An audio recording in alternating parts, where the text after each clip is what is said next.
The roster for WWF is legit the greatest roster from around this time period, without a doubt.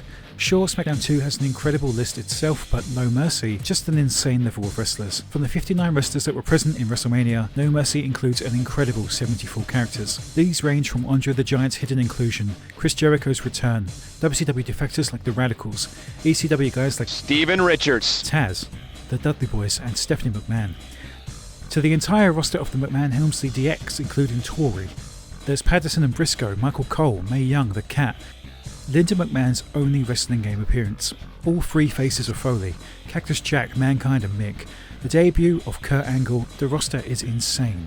25 hidden wrestlers to be discovered through story mode, championship paths, and bought from the in-game SmackDown Mall, and 14 females all on the same roster. But man, there's someone I'm just missing. I can't put my finger on it. I can't put my giant-sized hand on it. I can't put my Big Show on it.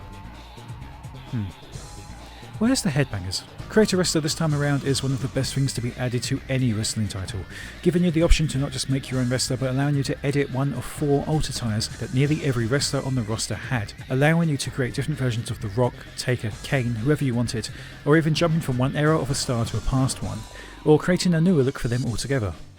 The 4-slot attire system also meant that guys like Kai and Tai were together in one slot, instead of taking up different roster slots altogether. But where oh where are the Mean Street Posse, and where's Gangrel? Entrances in this title are a step down from WrestleMania, though that is personal opinion. No Mercy's entrances consist of a wrestler walking out on stage, doing some kind of taunt, either with or without a manager, then making their way to the ring before it fades out. WrestleMania's entrances consisted of a wrestler taunt on the ramp, a taunt inside the ring, but for time reasons this was just kinda a No Mercy completely, and is rather famously missing an actual downgrade from one game to the next.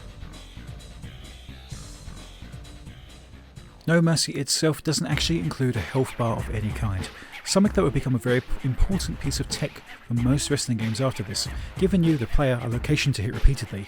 Now, although it's important to know which part you've been hitting the most, as you can weaken certain body parts, causing their head to bleed, your opponent to limp, or sever their torso if damaged enough. Instead of that, you have a meter that, as the match rages on, changes based on your performance and how much offense you get or take. What you want is a red meter, with excitement being at its topmost. Whereas if your bar is blue, that means you're probably on your way to losing. Now again, that being said, once it gets to a fever pitch within a match, a quick taunt to the crowd allows you to enter a state for a certain amount of time where you can score a finisher move as many times as you want.